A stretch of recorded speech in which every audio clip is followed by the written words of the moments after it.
And I was like, I'm going to have to walk out of this bathroom stall and, and see these people.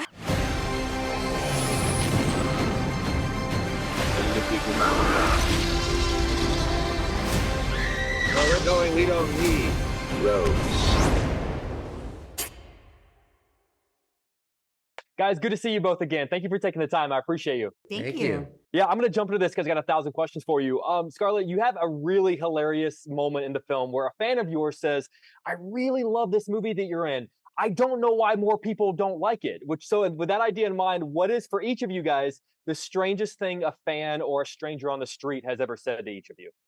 I was in a restaurant bathroom one time, and I walked in. There was nobody in the bathroom, and I walked into the stall, and then a couple of women came in after me and started talking about how short I was in person. And I was like, I'm gonna have to walk out of this bathroom stall and and see these people, and it was so awful. I just said, I came out and I was like, I am shorter than anybody. They were so mortified. I felt awful, but I was like, here I am. And I'm also, yeah, you're right. I'm kind of short. It was just very straight. But they had like a whole conversation about it while I was peeing. So Oh my God. That was strange. Oh my God. Crazy. Jason, anything? One time I was on an airplane and I was backing up and I hit some drink onto someone's pants and before the flight had taken. Oh, look at me now, I gotta be all wet. And he was really grumpy. And then these people behind us were like, that's Anthony Kiedis from the Red Hot Chili Peppers. He just knocked that all over that guy, Anthony Kiedis.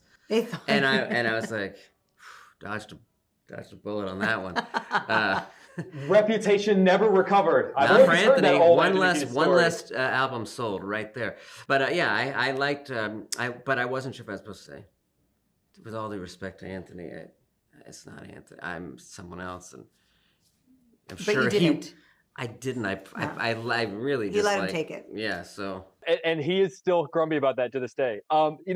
Scarlett, Wes Anderson obviously has a long history of working with the same actors time and time again. So I want to talk about the pressure, not of landing the first movie, but the second, because you don't want to be the one actor he doesn't use again. So how much pressure is there not to land your first Wes Anderson movie, but to land your second one?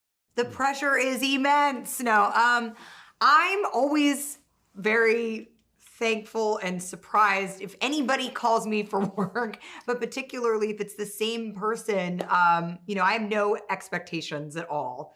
I do the work that I do in that moment, and then I hope that if it's a good opportunity, a good experience, I'll have another opportunity to work, collaborate with that director again or those filmmakers again, and that's it. So I always assume I'm not gonna get another job with somebody, and then when I do, it's a humongous surprise. So I was very surprised when I got the script.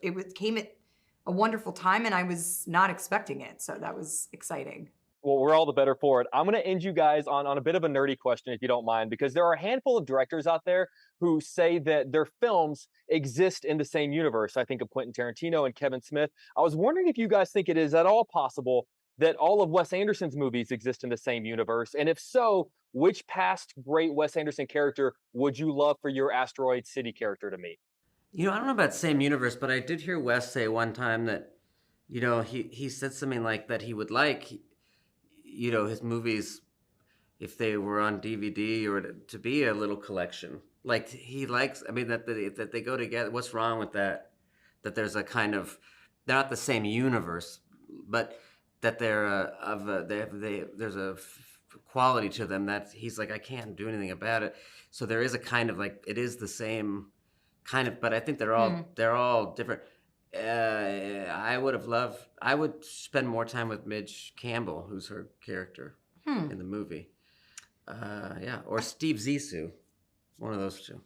Yeah, I think Midge would maybe meet Gwyneth Tenenbaum character. Oh, yeah. I think she would have played her very well. Oh, yeah. Would have been a good character study for her. That's a great answer. It's like her. Oh my God, that's gold. Jason, I don't know if you know this. There's a fun fan theory that Max from Rushmore has written all of these movies. That after he went on in life, these are the movies that he ended up writing, which I think is a sort of a fun sort of fan theory. Love it. Sure. Guys, seriously, thank you both so much for Cool. taking the time. Always love chatting with you, and you guys are fantastic. I appreciate you taking the time. Right. 312. Right.